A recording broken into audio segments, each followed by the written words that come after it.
Jemi rikthyer, jemi në studio, tani do të bëjmë një bisedë në fakt që ka një interes të shtuar gjithmonë, jo vetëm për atë se çfarë ne kemi zgjedhur, që secili ka pasur dëshirë ëndër synim njëkohësisht për të pasur dhe poseduar një green card, por edhe mënyra informacionit që ka për një green card dhe jo vetëm, sepse gjithmonë kur dalin informacione nga ambasada amerikane, kur dalin informacione nga departamenti gjithashtu, i cili thotë që do të kemi kujdes me këtë element, me atë element, gjithmonë ka një konfuzion të jashtëzakonshëm dhe shqiptarët janë, po tani, mirë që do të arrin na i shtyn, mirë që nxorën kriteret tjera për vizën, po te green cardi, çfarë? Duket sikur i kanë ndryshuar tashmë të gjitha kriteret Amerika, po sjell një frym ndryshe për sa i përket dokumentacionit, por sa e vërtetë është kjo ne nuk e dim, gjithsesi do të flasim me Aurora Markun, e cila është avokate, kënaqësi që jemi ne sot. Kënaqësia ime, mirëmëngjesi. Faleminderit shumë. Edhe ndërkohë e nisëm pak bisedën, duke thënë që ka një interes të shtuar, por është e vërtetë që po ndodh një ngërç në green card dhe ku konsiston? Ne shqiptarët e kemi pasur gjithmonë këtë ëndrrën amerikane dhe ka qenë gjithmonë ajo molla e ndaluar për shqiptarët Amerika. Kohët e fundit, sidomos pas ardhjes së Trumpit, ato kanë ndryshuar shumë gjëra. Ka ndryshuar edhe kriteret në vizat turistike, në vizat e punës, ndërsa përsa i përket green cardës, ai është një rregull që ata po e zbatojnë me shtetet të ndryshme, jo të gjitha shtetet, po zbatohet për persona që e kërkojnë të pajisen me green card që janë rezident atje. Domethënë për persona që janë në Amerikë dhe duan të pajisen me këtë green card, në momentin që aplikojnë, aty përfshiheshin kishin mbi 10.000 aplikime që ishin stok të mbetura për këtë arsye që do zbatoheshin rregullat e reja. Problemi ishte se ata janë atje të familiarizuar, janë në për puna, në për shkollëra, në për gjëra të ndryshme dhe duhet ta lënë shtetin, të kthehen nga shteti. Kjo nuk është vetëm për shqiptarët, është për gjithë emigrantët që jetojnë dhe punojnë në Amerikë, duhet të kthehen në vendin e origjinës dhe të presin derisa të mbarojë procedura. Me një afat i pacaktuar. Me një afat të pacaktuar. Problemi atyre ishte që disa kishin hequr dorë nga ky aplikim, për vetëm në fakt që duhet të ndërprisnin të gjitha gjërat, duhet lesh edhe shtëpinë që mund ta kesh marrë. Duhet të ndërprisë dhe aktivitetet pra. Çdo lloj aktiviteti ndërpritet atje, kthehesh në vendin e origjinës dhe pret derisa të pajisesh. Në momentin që të bëhet green cardi në vendin e origjinës, pra pajisesh me të gjitha dokumentat e nevojshme, duhet të rikthehesh sërish më pas? Pastaj do shkosh atje që të vazhdosh jetën. E ke lehtësinë tënde. Po, lehtësia është. Po ndërkohë si vazhdohet jeta atje, pra kjo është pikpyetja. Përsëri nga fillimi i bie. Nga zero i bie. Pasi i ke lënë të gjitha, nuk është se atje do të pres puna apo shkolla apo shtëpia me qira, vetëm nëse ti do vazhdosh ta paguash nga Shqipëria, që është kosto shumë e lartë. Dhe kjo ishte shumë shqetësuese. Është një ngërç shumë i madh. Është ngërç shumë i madh dhe shumë shqetësues. Shumë veta kishin hequr dorë nga. Po sa mund të zgjasin si procedura, se aty thuhet afati pacaktuar, po nuk I dihet se sa zgjasin, ë? Për më para mund të shkonte deri në një vit e gjysmë. Dhe tani me procedurat e reja, edhe mund të jetë më i shkurtër. Cili është sugjerimi yt si avokate? Çfarë duhet bërë? Të paktën të vazhdojnë të jetojnë pa green cardën atje, të vazhdojnë siç kanë jetuar. Okej. Pra mos jenë në synime për ta marrë një green card. Mos jenë në synime për ta marrë, se kjo mund të jetë edhe për të marrë të dhënë ndonjë disinformacion, jemi pa korrekt, mund të jetë edhe një politikë atyre për t'i kthyer këta emigrantë dhe për t'i lënë në një pritje pafund, që të vazhdojë procedura deri në 5 vite për shembull. Pra ti mendon që mund të bëhet një spastrim I emigrantëve, pra flasim gjithmonë me mund. Gjithmonë me mund, me mendimin tim. Mund të bëhet një spastrim I emigrantëve duke I rikthyer. Po, pa diskutim. Pa diskutim që me gjithë njohjen që keti nga ana edhe ligjore, ka një nuhatje këtu. Të them të drejtën, nga që mora shumë pyetje, u detyrova tyja ta lexoja, mos mjaftohesha vetëm me portalin, por edhe aty nuk është se kishte një informacion shumë të detajuar.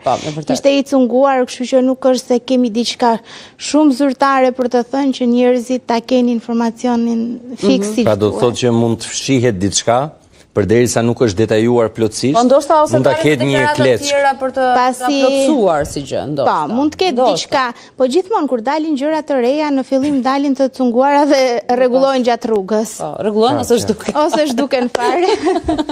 Uroj japim një qartësi. Ndërkohë nga ana tjetër duket sikur ka një interes gjithmonë të shtuar për të pasur një informacion shtesë në lidhje me ekspulset. Çfarë është një ekspuls nëse dikush e ka dhe i vendoset? Po të them që thuajse në 90% të familjeve e din çfarë është ekspulsi dhe e din çfarë është deporti. Pasi me emigrimin e shumë të rinjve, të gjithë e kemi një ose në familje ose në fis që din çfarë është ekspulsi dhe deporti. Është kthyer në një problem shumë të madh, them drejtën. Duke qenë që kur e merr një individ një ekspuls?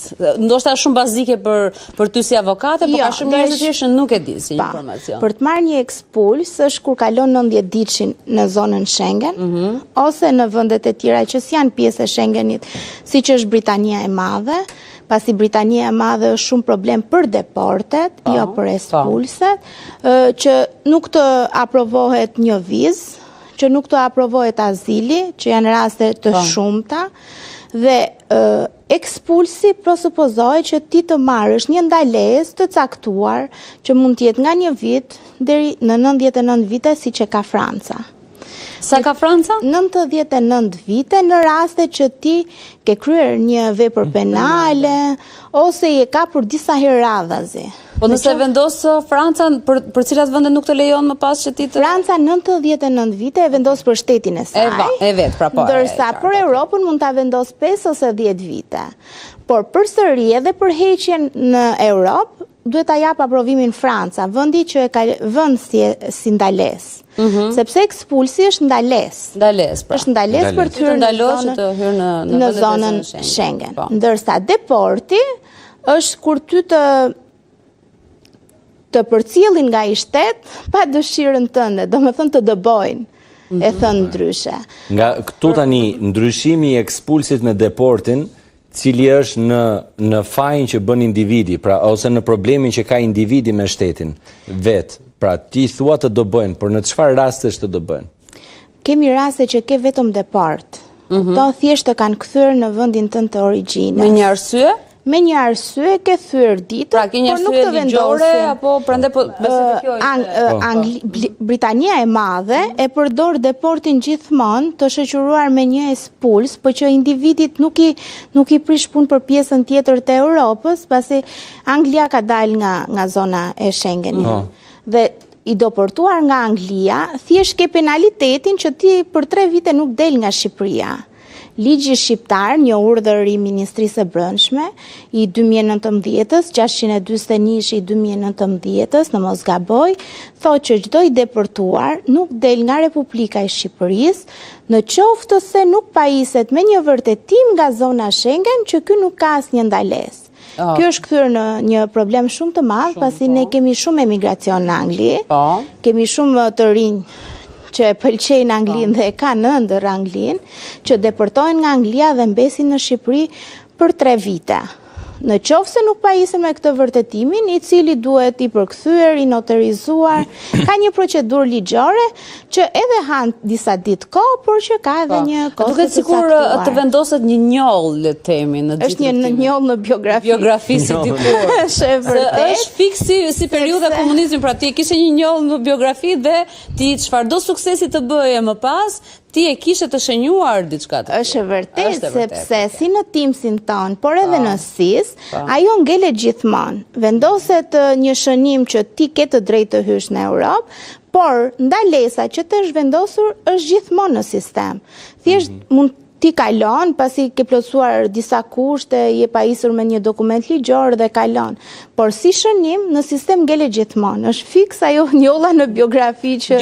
Gjë që nuk i duhet askujt. Gjë që askujt nuk i duhet. Pjesa e deportimeve të paktën është diçka që është pak më lehtë se ekspulsi në një anë, po nga ana tjetër, pra janë aty se ti thej që deportimet shpeshherë shoqërohen edhe me një ekspuls nga mbrapa, po në rastin e deportimeve që shoqërohen pa ekspuls, në momentin që ti rikthehesh në vendin tënd, më pas çfarë duhet të ndodhë? Se ky është problemi. 90 ditë në vendin tënd. 90 ditë, okay. Që të plotësohet, pasi shqiptarët i duan t'i bëjnë 90 ditë në një vit, kemi 120 ditë, 180 ditë që duhet të rrim në zonën Schengen. Okay. Ne mendojmë se ato janë të gjitha t'i bësh një herësh, të rish 6 muaj.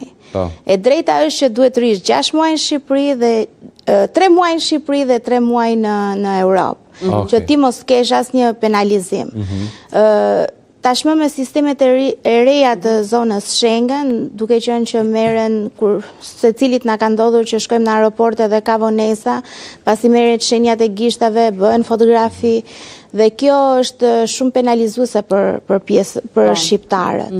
Është penalizuese pasi ne gjithmonë edhe ditët i thyejmë, sepse ne shumicën e rasteve ne kemi daljen nga Shqipëria për turizëm, por shumica e njerëzve daljen për të punësuar, për një jetesë më të mirë dhe e thyn atë 3 mujorshin. Kjo në 90% të rasteve shoqërohet edhe me deport, edhe me espuls. Shoqëroj vetëm me espuls dhe ju jepe një afat 2 javor, 15 ditë, që të ktheheshin vullnetarisht.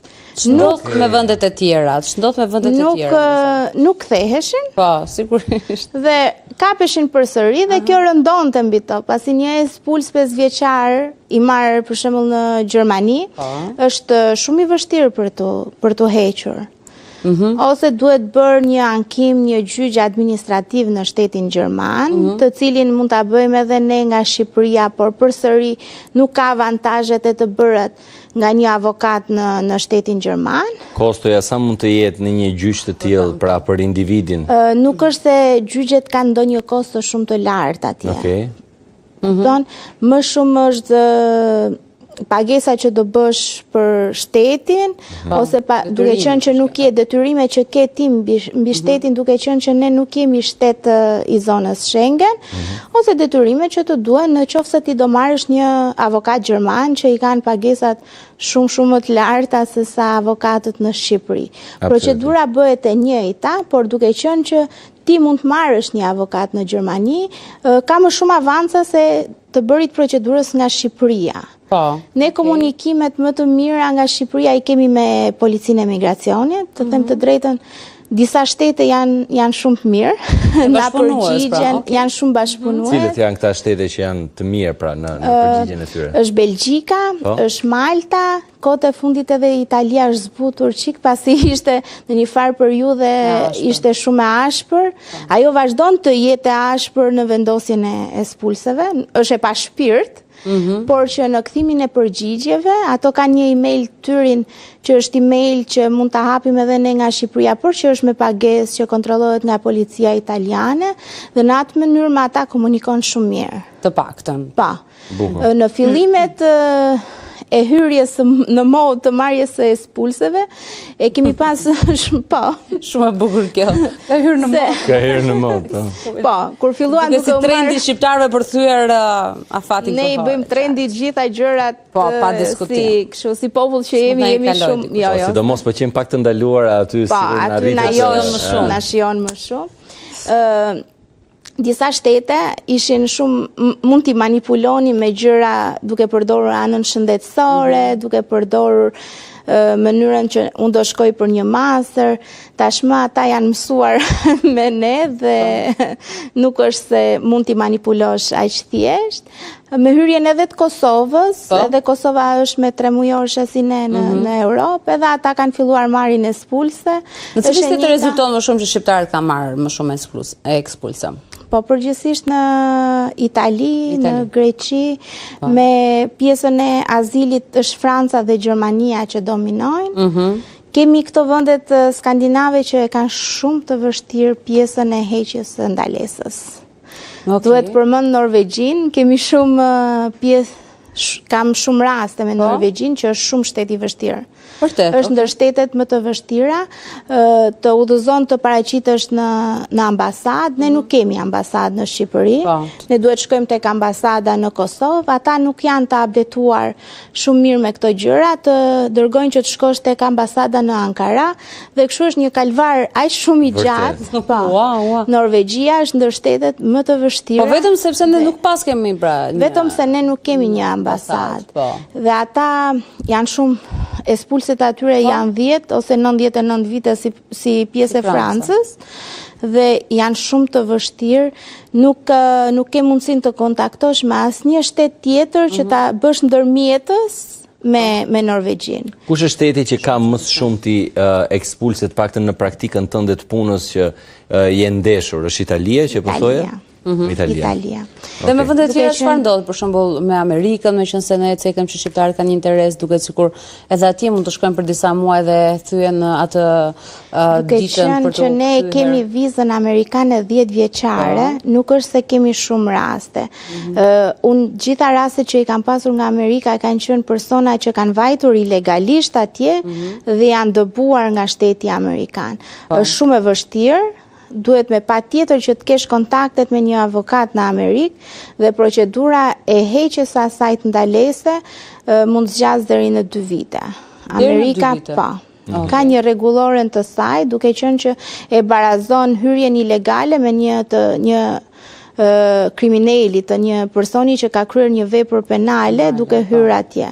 Edhe në qoftë se unë kam pas raste që kanë jetuar shumë vite, kanë qenë taksa pagues, kanë qenë në marrëdhënie shumë të rregullt pune dhe përsëri janë dëbuar, pasi nuk i është dhënë mundësia për të bërë dokumentacion dhe për heqjen e kësaj ndalese ka zgjatur 2 vite. 2 vite dhe ka persona të tjerë pastaj shqiptarë këtu gjithmonë nga rastet e tua ose nga ato që ti i njeh, që vazhdojnë që ndrojnë pavarësisht thyerjes së ditëve, të muajve ose të vitit të përcaktuar për të kthyer në Shqipëri, po thonë që mëse s'na ka kap, mëse po vazhdojmë jetën. Futen një të martuar. Po, kemi rastet e azilit në Francë dhe në Gjermani.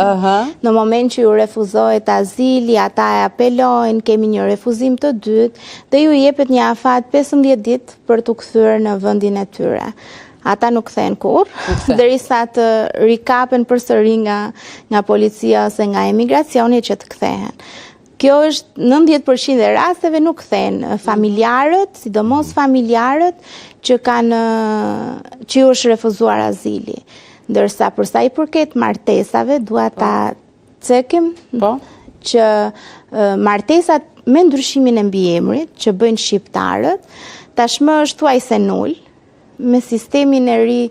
Do ishte shumë mirë që të vazhdonin pasi ka mundësinë edhe t'ju heqë ekspulsin edhe t'ju bëj divorcin për të ndryshuar mbiemrin. Pra tani shqiptarët nuk mund të martohen? Aq lehtësisht ata martohen, por që në Europë nuk është se ju funksionon më. Pasi ata e kanë kapur këtë rrengun ton. Nuk pin ujë, se mjaftueshëm kemi u rrit numri divorceve vetëm për këta që bënin martesa për mbiemër. Kupto të gjithë duke ndryshuar mbiemrin thjesht për të humbur gjurmët në zonën. Pra për çunat e Shqipërisë që janë në cilat vende kryesisht? Në të gjitha vendet, pasi të gjitha vendet tashmë nuk është se të nuk shpëtojnë nga një martesë, ta themi kështu pra. Të kërkojnë të gjithë me numrin e identitetit.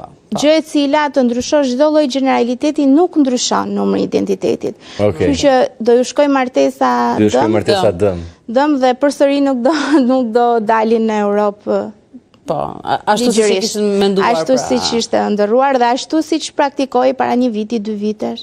Po, mjaftueshëm. Kush e bëri deri tani, kush mendoi që ja hodhi shtetit në këtë mënyrë pra, sepse ne dim tashmë rastet e shumta që kanë ndodhur me shumë djemë shqiptarë që për shkak të le të themi të këtyre dokumentacioneve, për shkak të ndonjë shkelje ligjore, një të martuar me një shtetase të atij vendi dhe ndryshimi edhe i mbiemrit, më pas divorci.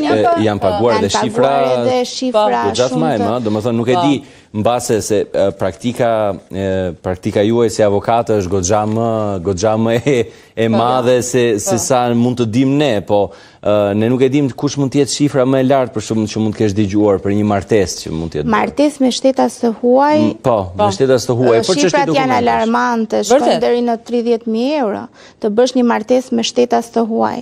Pasi mendohet që pas 5 vitesh, varet nga shteti, ti bëhesh me dokumentacion të rregullt. Unë po flisja për martesat që ata bëjnë në Shqipëri, me shtetase shqiptare, thjesht për ndryshim mbiemri.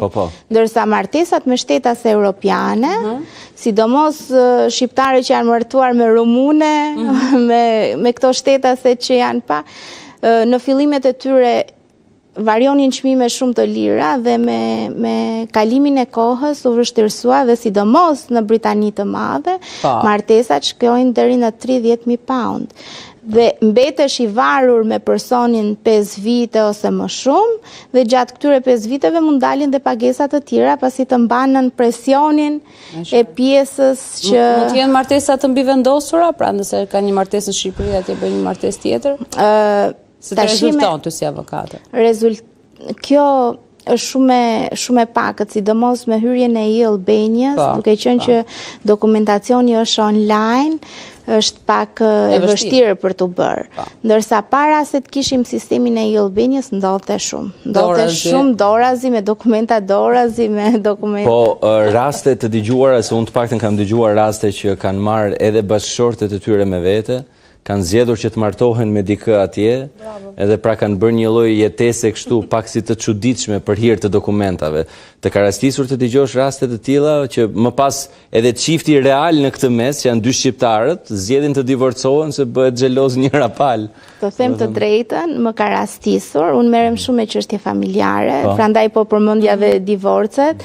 Dhe në këto 11 vite që unë kam si avokate, kjo ka qenë shumë shqetësuese, përsëri po kaloj tek Anglia. Në Britaninë e Madhe, duke pasur një fluks shumë të madh, kanë arritur që kanë pasur shpenzimet e të shkuarit atje shumë të larta, duke mos funksionuar pjesa për të bërë dokumentacion, janë detyruar që njëri nga partnerët të martohet. Dhe unë kam një rast konkret që u martua me një shtetase italiane, zotëria, dhe pas disa vitesh u nda me gruan që kishte edhe 2 fëmijë dhe vazhdon jetën me shtetasen italiane.